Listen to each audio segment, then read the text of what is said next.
Before I get started, I'd like to kindly ask that you hit the like button and please subscribe to the channel for more content just like this. Do or do not. There is no try. So, do you know what my favorite excuse is for modern shows? When people say that you have to let it breathe, or that it's building to something, and that it doesn't get good until around episode 5. Wrong. The whole idea to building to something is that you keep the audience invested the entire time, which means making episodes 1 through 4 just as compelling as episode 5. That's good storytelling. That makes sense. Having a show that's 80% filler with only 2 meaningful episodes is not interesting to me. That's what The Mandalorian did, and that appears to be what the Book of Boba Fett is doing as well. And a thinly veiled metaphor about Native Americans does not constitute a good episode. But more on that in a minute. First, let's talk about the non-flashback portion of this show. We see Boba Fett questioning one of the would-be assassins from Chapter 1. When no response is given, not Boba Fett, but Fennec threatens the assassin with the legend of the rancor that lives beneath them. But you one crazy ass bitch!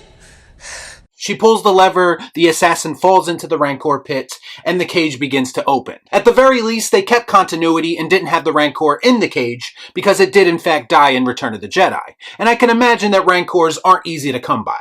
We ain't found shit!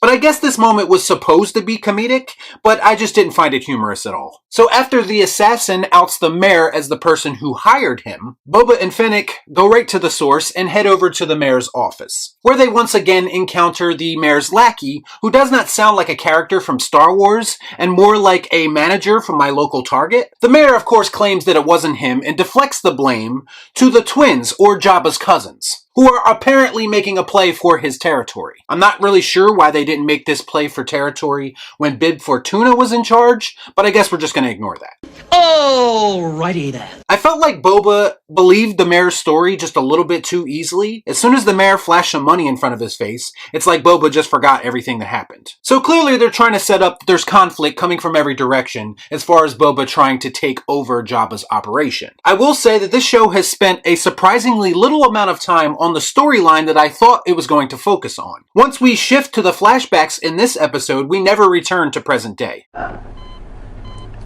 Why? Maybe episode 3 will focus more on the crime syndicate storyline, but we'll have to wait and see. In the flashback, we have Boba living amongst the Tusken Raiders. He's training with them, he's bonding with them. We are far removed from the days of this species being portrayed as savages. Which brings me to the part of this episode which hit home for me, but not necessarily in a good way.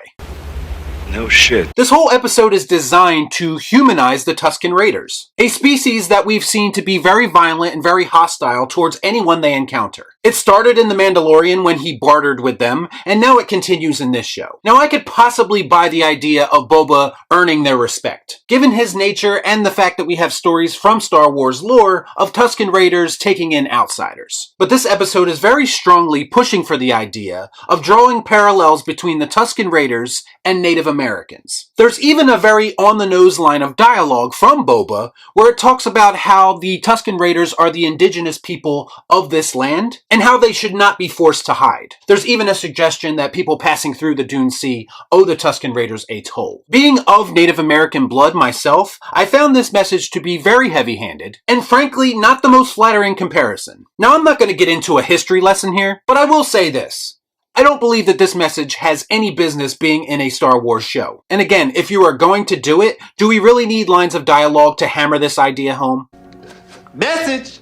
Subtlety is key, folks, and in typical Hollywood fashion, this was subtle as a sledgehammer. But what do we know about Tusken Raiders from their appearances in Star Wars? They have been shown to be villainous. They've been shown to capture and torture people, much like they did with Anakin's mother. Now, there is a throwaway line in this episode about how different tribes amongst the Tusken Raiders have resorted to being more hostile and lethal than others, but I'm not buying it. You can't really make shit up as you go, not when you have certain things established already. Oh, you're right. And when you're right, you're right. And you're always right. And the idea of a more civilized group of Tusken Raiders just seems kind of random to me. To be clear, the idea behind this could have been a nice gesture. But in my opinion, they should have picked any group but the Sand People. Sand People are villains in the Star Wars universe, period. I don't mind seeing more about their culture, and that could be somewhat interesting. But to try to make them sympathetic is a trend that I've just grown tired of in modern entertainment. And using a Native American analogy made it even more unacceptable in my opinion. We're so preoccupied with whether or not they could, they didn't stop to think if they should. Perhaps if Boba Fett came across a group of non-Sand People in the desert who have been relocated and pushed out by settlements being built on the planet, then that would have made a little bit more sense. But this to me was a clunky and borderline disrespectful metaphor that they tried to make here. And don't talk to me about how Native Americans were portrayed as savages in old-time westerns. They were works of fiction, just like Star Wars. The difference is that Star Wars has pre-established lore, so we can't just take certain groups and try to retroactively undo the transgressions of Hollywood past. Some motherfuckers are always trying to ice skate uphill. It's Star Wars, not a public service announcement. Give me a fucking break. Anyway, the adventure of the week features Boba Fett rescuing the oppressed Sand People from a very fast desert train that's transporting spices, who fires indiscriminately on Tuskens because of their reputation. Frankly, a reputation that they've earned. Get what you fucking deserve! By the end of it all, though, Boba and the tribe stopped the evil train. I will say that the train scene was pretty good and came off like a Mad Max action sequence. So after all this, Boba is officially welcomed into the tribe, and this is where the Native American imagery really goes into overdrive. After they give Boba a lizard as a present that jumps up his nose, he goes on a vision quest of sorts that apparently all members of the tribe must go through. He brings a branch back from a vision tree that will eventually be turned into his staff. A what? I will say this, Boba is infinitely more useful when Fennec is not around. I guess her woman power somehow suppresses his manpower. But overall, this was pretty much a nothing episode to me that thought it was smarter than it really was. I never thought in a million years that once we got a story that focused on Boba Fett, that it would portray him as kind of a goofy uncle training Sand People to ride bikes. But here we are. But after 2 episodes, this show has done nothing to impress me. This episode actually made me like the series even less. So that's why I'm going to give Chapter 2, The Angry Rocky.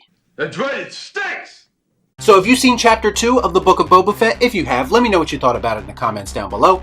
As always, please like, comment, share, subscribe to the channel. Hit that bell for notifications, and I'll see you next time right here on Real Shift. Thanks for watching. Peace out. Y'all be cool. Right on.